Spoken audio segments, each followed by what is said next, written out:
So commonly we do use cards a lot. So I want to kind of go over a deck of cards quickly. You could be asked questions about cards on assignments, and you are more than welcome to use this note packet for your homework or in-class assignment, but you can't use it on tests. So we eventually want to feel comfortable enough that we could do the problems without it. But for now, definitely use it, and I want to make sure everybody knows kind of how to read it. So there are 52 cards in a regular deck. Let's see. So there are suits. Four suits. They each have 13 cards in them. So there are 13 hearts, 13 clubs, 13 diamonds, and 13 spades. Half of the deck, or the clubs and diamonds, are red. So there are 26 red cards. You can think about adding those 13 together, 13 and 13, or splitting 52 in half, 52 divided by 2. And then there are also 26 black cards. Kind of coming down, there are 4 of each specific type. So there are 4 2s, there are 4 3s, 4 4s, 4 5s, etc. Another thing that we use a lot are face cards. The face cards are literally the ones with people, so they have faces, like eyes and noses. An ace does not have a face on it. And it honestly doesn't matter if you think about an ace being a low card, being 1, or being a high card. It doesn't change any of our problems that we're going to work. So if we look at just the ones with people on them, there are 12 face cards. 3, Jack, Queen, King, of each of the 4 suits. So 3 times 4 gives me 12. So that's just kind of a brief intro into cards. I'll come back to the dice when we get to a problem that needs it. So basic probability. There are kind of 2 types of probability. The first is theoretical probability, and this is what we're mainly going to be doing. Theoretical probability is what mathematicians do. We just sit around and we think about things. We theorize things. So that is theoretical probability. To show probability, we use a capital P. Usually the probability of E stands for an event. So the probability of an event happening, something happening, is a fraction. So it's the number of favorable outcomes divided by the number of total outcomes.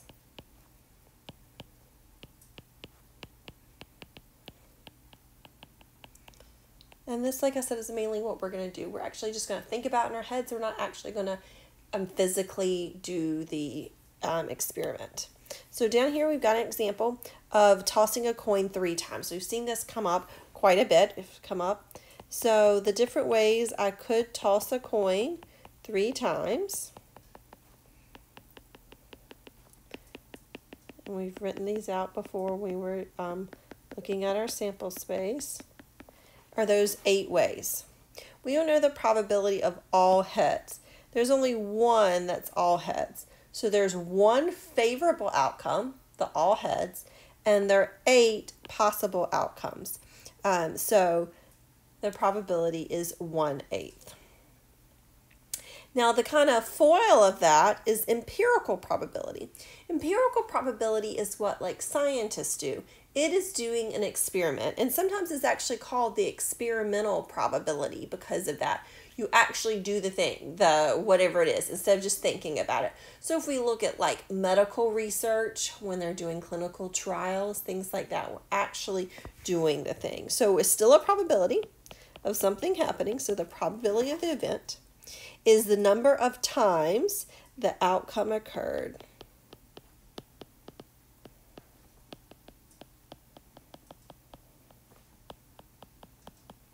Divided by the number of times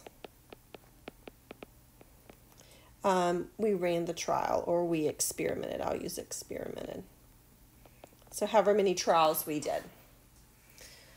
So I've got my same example is tossing a coin 3 times, but this time I actually did it. So it's not going to be out of 8. I actually tossed a coin 3 times and recorded my results, and I repeated it 10 times. So let me copy down what my tossing did. I actually did it on an app on my phone where you can toss a coin like do a heads or tails flip. So I did it 3 times,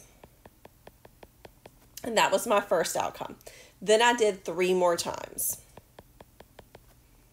And I just did this till I had 10 experiments done. So I just kept hitting toss and toss over and over again on my phone.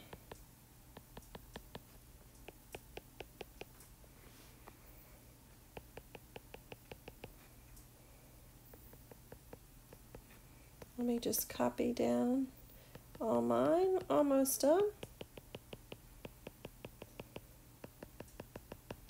All right, so those are the 10 outcomes. 1, 2, 3, 4, 5, 6. Oh, I did it one too many times. Oops. I wrote them down on my paper. One too many iterations there. So I'll just get rid of that last one. My 10 times that I did this experiment. So I did the experiment 10 times. And out of those 10 times, let's see, we were looking for the all heads. So I got all heads 2 times. So that was 2/10. We are going to reduce down our answers, and our calculators will reduce down for us. And I'll be happy to show you how to do that if you're not sure. You can always stop by tutoring, ask in class, as long as it's not a test. Email me, look up on YouTube. You can always figure that out. But we would reduce our answer down to 1/5.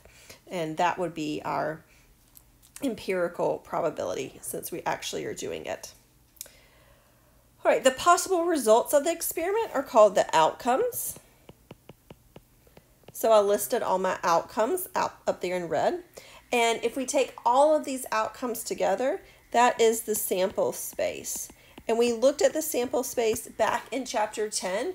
We had to list out and made those tree diagrams. We were making the sample space. So that stuff that we did in chapter 10 are going to be the denominators for our fractions now that we're in chapter 11.